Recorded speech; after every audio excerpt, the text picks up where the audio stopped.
परल्यां वैजनाथं च डाकिन्यां भीमशङ्करम् सेतुबन्धे तु रामेशं नागेशं दारुकावने वाराणस्यां तु विश्वेशं त्र्यम्बकं गौतमी तटे हिमालये तु केदारं घुष्मेशं च शिवालये एतानि ज्योतिर्लिङ्गानि सायं प्रातः पठेन्नर सप्तजनं कृतं पापं स्मरणेन विनश्यति 12 ज्योतिर्लिंगानि संपूर्णम्। ओम नमः शिवाय। ओम नमः शिवाय। ये 12 ज्योतिर्लिंग है। कटे कटे जो बताया सब। सौराष्ट्र में सोमनाथ, श्रीशैल मल्लिकार्जुन, श्रीशैल में मल्लिकार्जुन, उज्जैन में महाकाल, ओंकारेश्वर में अमलेश्वर, परल्या में बैजनाथ,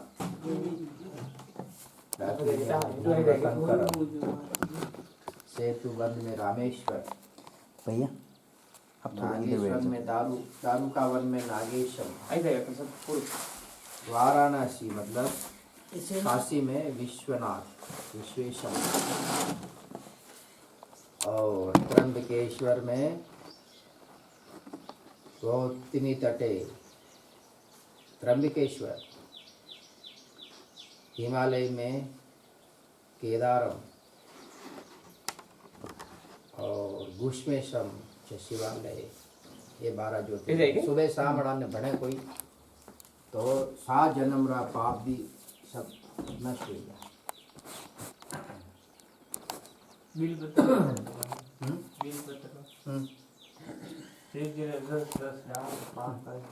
और पे लाओ मिल कर दे बस हाँ बिल पत्र का आप बैठे रहो लो ये ले लो आई लो लो दादा बेच क्या तो ऐसे कथा कहता था बाबा आ जाओ। सब ओम नमः शिवाय बोलना तो जय शंकर जय गौरीपति भूतनाथ भगवान, जय गणपति जय गौरजा सदा करो कल्याण। श्री गुरुवर पद वंदी कर पाकर विमल विचार, मनसा वाचा व्रत कथा लिखो बुद्धि अनुसार। ओम नमः शिवाय। ओम नमः शिवाय।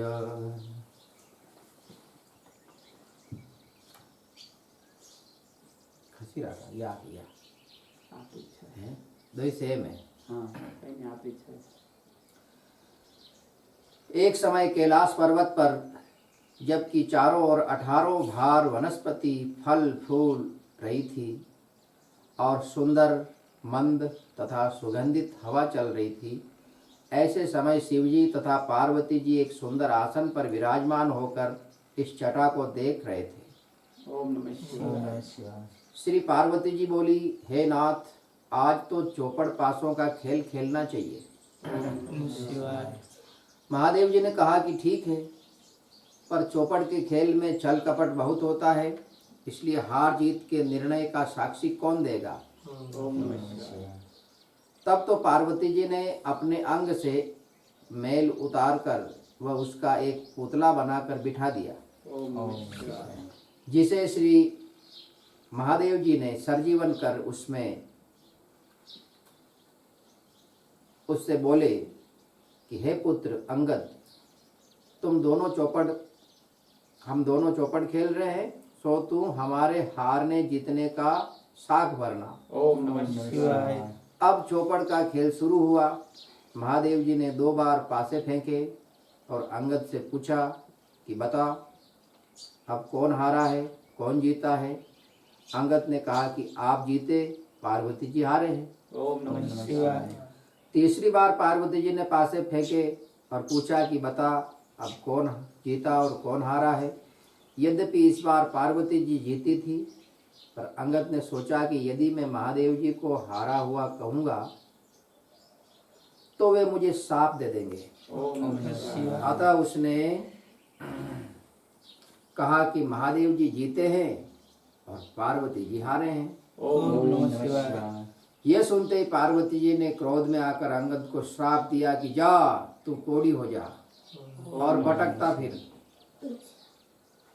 तब तो पार्वती जी के श्राप से कोढ़ी और दुखी हुआ अंगद इधर उधर भटकने लगा।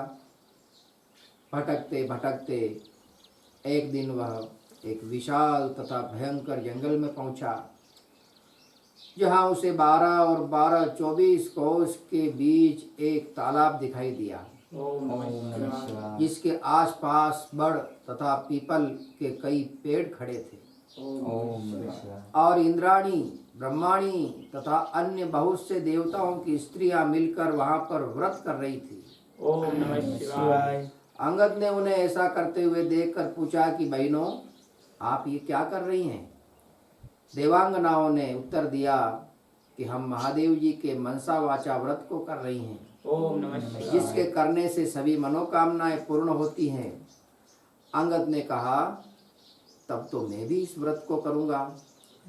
देवांगनाओं ने उसकी इस इच्छा को देखकर उसे चावल सुपारी जिलाकर व्रत आरंभ करने का संकल्प करा दिया ओम नमः शिवाय। और कहा कि श्रावण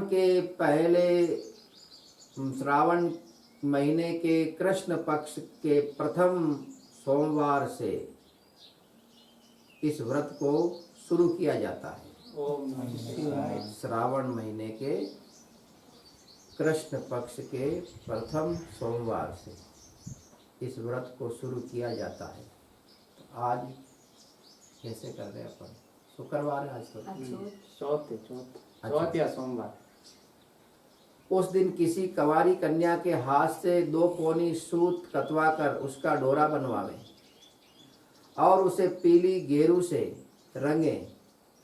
फिर उस डोरे से महादेव जी का पूजन करें तथा आगे भी हर सोमवार उसी डोरे से महादेव जी का पूजन तथा व्रत करता रहे। ओम नमः शिवाय। फिर कार्तिक सुदी चौथ के दिन पूजमना करे।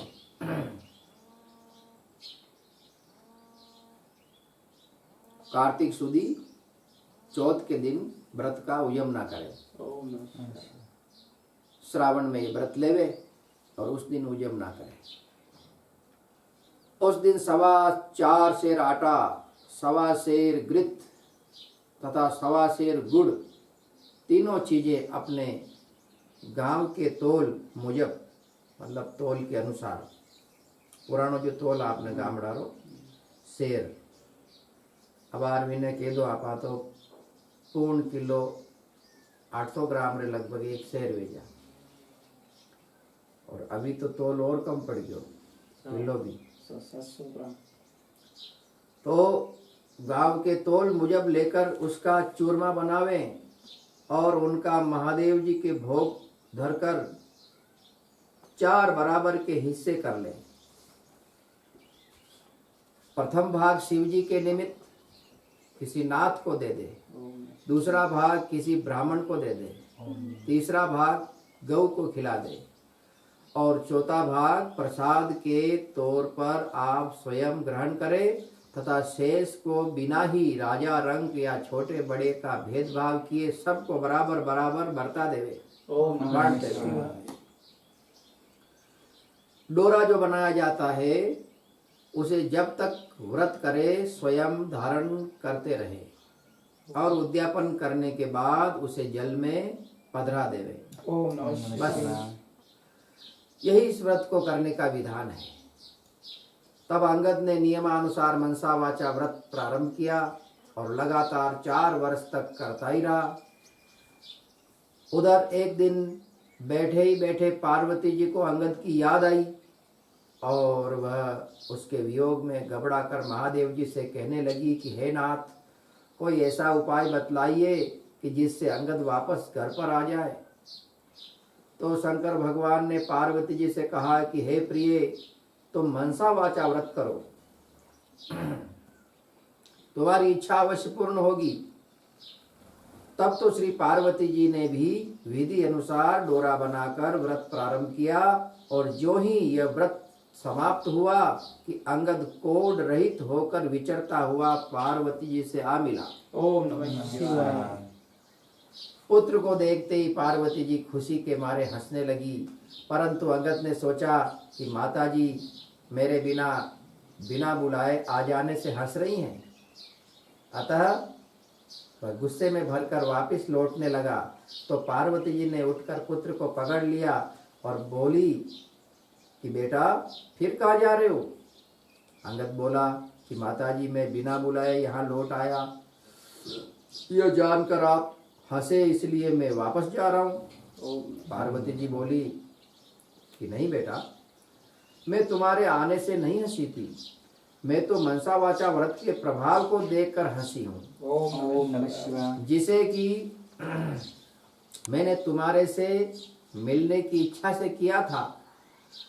अंगद ने कहा कि हे माता जी, यह व्रत तो मैंने भी किया है। पार्वती जी बोली कि तूने यह व्रत किया, तभी तो तेरे श्राप का प्रभाव नष्ट हुआ है, और मैंने यह व्रत किया जिससे मुझे अपना खोया हुआ पुत्र जो है फिर से आकर मिल गया है। ओम नमः शिवाय। अस्तु बेटा, अब तेरी क्या इच्छा है सो मुझसे कह। अंगद बोला कि हे माता जी, मेरी तो इच्छा है कि मैं उज्जैन का राजा बनूं। तो पार्वती जी बोली कि अच्छा बेटा, तो अभी उज्जैन चला जा, तुझे वहां का राज्य मिल जाएगा। ओम नमः शिवाय। गिरजा की आशीष पा अंगद की न प्रणाम, चला वहां से तुरंत ही ले शिव जी का नाम। माता का आशीर्वाद पाकर अंगद वहां से चला और उज्जैन जा पहुंचा। उधर उज्जैन के राजा ने अपनी इकलौती कन्या का स्वयंवर रचा था, और यह शर्त रखी थी कि यह हथिनी जिसके गले में जयमाला डाल देगी उसी को राजकन्या ब्याह दी जाएगी। ओम नमः शिवाय। अतः स्वयंवर के दिन ठीक समय एक हथिनी को श्रृंगार कराकर तथा उसका पूजन करके उसकी सूंड में एक माला देकर कहा गया कि हे हथिनी, तू देवी के समान है, अतः इस सभा में जो भी राजकुमारी के योग्य वर हो उसी के गले में यह माला डाल दे। ओम नमः शिवाय। हथिनी माला को लेकर चली और जहाँ अंगद बैठा था वहां पहुंचकर उसी के गले में माला डाल दी। ओम नमः शिवाय। यह देखकर लोगों ने कहा कि यह तो न मालूम कौन है, हथिनी चूक गई है। अतः उस लड़के को वहां से हटाकर फिर हथिनी को माला देकर प्रार्थना की गई कि हे हथिनी, इस सभा में जो भी तुम्हें राजकन्या के योग्य वर दिखाई दे तथा जो उज्जैन के राज्य को भी अच्छी तरह संभाल सके उसे ही तू यह माला पहना दे। ओम नमः शिवाय। अंगद जी को हटा दिया दूसरी जगह और फिर माला दी हथिनी को। तब हथिनी ने दूसरी बार भी माला अंगद जी को ढूंढ के अंगद जी के ही पास जाकर उसके गले में पहना दी। ओम नमः शिवाय। और लोग कहने लगे कि हथिनी उस लड़के से परच गई है, अतः उसे दरवाजे के बाहर बिठा दिया गया।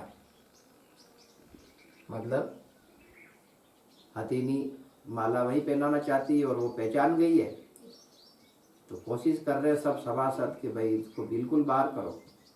दरवाजे के बाहर बिठा दिया गया, परंतु जब हथिनी की तीसरी बार माला दी गई हथिनी को, तो हथिनी ने दरवाजे के बाहर निकलकर फिर उसी बालक को माला पहना दी।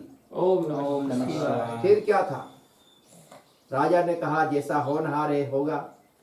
उसने नगर सेठ को बुलवाया और कहा कि इस बालक को तुम अपने घर ले जाओ और फला लगन पर इसे श्रृंगार करा सज धज के साथ बारात लेकर आ जाओ। सेठ अंगद को लेकर घर गया और उस लड़के को खूब श्रृंगार कराकर तथा बारात सजाकर लगन के समय ले आया। ओम नमः शिवाय। बड़ी धूमधाम के साथ उसका विवाह संपन्न हुआ। और राजा ने अपना सारा राजपाट उसे कन्या दान में दे दिया। ओम नमः शिवाय। गिरजा के आशीष से अंगद हुआ नरेश, विपुल संपदा भी मिली रहा न दुख लवलेश। ओम नमः शिवाय। विवाह के पश्चात जब वर वधू महलों में गए तो राजकुमारी ने अंगद से पूछा कि हे नाथ, आपकी जाति और नाम क्या है तथा आपके पिता और ग्राम का नाम क्या है? तो अंगद ने कहा कि हे राजकुमारी, मैं शिव पार्वती का लड़का हूँ और मेरा नाम अंगद है।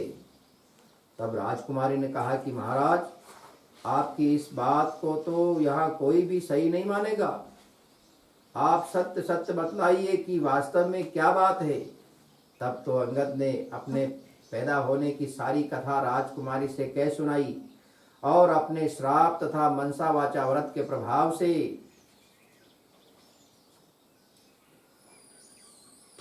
श्राप से छूटकर उज्जैन का राज्य पाने का सारा वृतांत कह सुनाया। यह सुनकर राजकुमारी को संतोष हुआ और दोनों सुखपूर्वक रहने लगे। ओम नमः शिवाय। थोड़े ही दिनों के पश्चात अंगद ने कहा कि हे राजपुत्री, अब मेरी राज्य करने की अवधि पूरी हो चुकी है, अतः अपने माता पिता के पास कैलाश जाना चाहता हूँ। तेरी क्या इच्छा है, सो मुझसे कह। राजकुमारी बोली कि हे नाथ, मैं तो पुत्र, धन और राज्य का सुख चाहती हूँ। अंगद ने कहा कि तुम मनसा वाचा व्रत को करो, तुम्हारी इच्छा पूर्ण हो जाएगी। राजपुत्री बोली कि हे नाथ, जब आप कैलाश पर चले जाएंगे तो मेरे पुत्र कैसे होगा? अंगद ने कहा कि हे राजपुत्री, मनसा वाचा व्रत के प्रभाव से तुम्हें बिना मेरे और गर्भवास के ही पुत्र मिलेगा। ऐसा कहकर और मनसा वाचा व्रत की सारी विधि समझाकर अंगद जी उसी समय कैलाश को चले गए। ओम नमः शिवाय। इधर राजकुमारी ने पति की आज्ञा अनुसार मनसा वाचा व्रत शुरू किया और लगातार 4 वर्ष तक करती रही। इससे भगवान शंकर बहुत प्रसन्न हो गए। एक दिन जब रानी दातुन कर रही थी, उसने अपनी दासी को जल की जारी लाने के लिए ऊपर महल में भेजा। जब दासी ऊपर महल में गई तो क्या देखती है कि सोने के पालने में एक सुंदर बालक सोया हुआ ओम नमः शिवाय। अपना अंगूठा चूस रहा है। तब तो दासी ने दौड़ते हुए नीचे आकर रानी से सारा हाल कहा और उसे ऊपर ले गई। रानी ने बालक को देखते ही उठाकर छाती से लगा लिया और महादेव जी से प्रार्थना करने लगी कि हे नाथ, यदि आपने मुझे यह पुत्र दिया है तो मेरे स्तनों में दूध भी पैदा कीजिए। ओम नमः शिवाय। रानी का इतना कहना था कि उसके स्तन दूध से भर गए।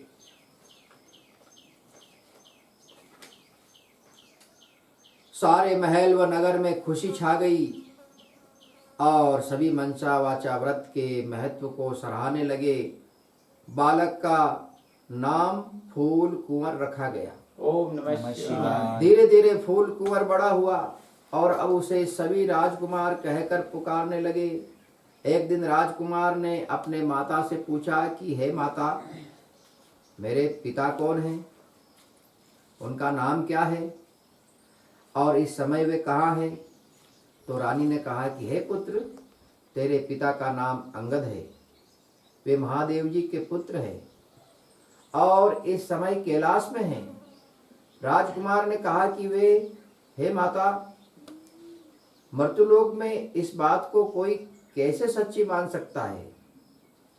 तब तो रानी ने अंगद की उत्पत्ति, उनके श्राप की कथा, मनसा वाचा व्रत के प्रताप से उन्हें उज्जैन का राज्य मिलने की कथा तथा उसकी स्वयं की उत्पत्ति की कथा आदि सारी बातें कह सुनाई और कहा कि हे पुत्र, मनसा वाचा व्रत को करने वाले के लिए कोई भी बात असंभव नहीं है। ओम नमः शिवाय।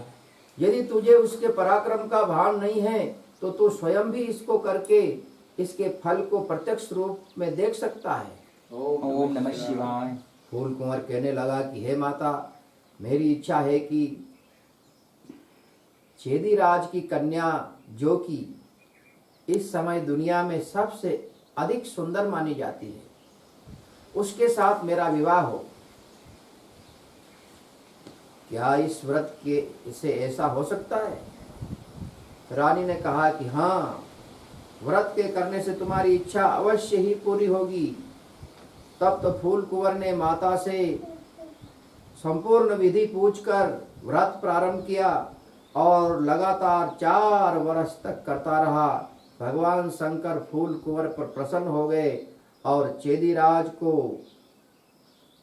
स्वप्न में जाकर कहा कि हे चेदीराज, मेरे कहने से तू अपनी राजकुमारी का विवाह उज्जैन नगरी के राजकुमार से कर दे। चेदीराज ने भगवान शिव जी के वचन सुनकर अपनी राजकन्या का विवाह उज्जैन के राजकुमार फूल कुंवर से कर दिया। ओम नमः शिवाय।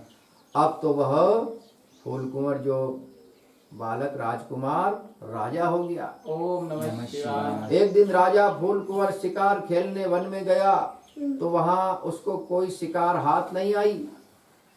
तो भूख प्यास से व्याकुल होकर वहीं एक बाग में जाकर आराम करने लगा। देव योग से वहां कोई ब्राह्मण आ गया।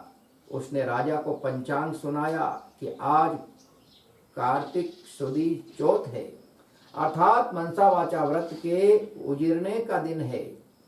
राजा ने कहा कि हे विप्रराज, मुझसे तो भूल हो गई है, आप अब मुझे पूजन करा दें। ब्राह्मण ने पूजा के लिए शहर में रानी जी के पास खबर भेजी कि राजा साहब शिकार के लिए वहाँ वन में ठहरे हैं और आज उनके कार्तिकी चौथ का उजिरना है, इसलिए 4.25 सेर आटा, 1.25 सेर घी और 1.25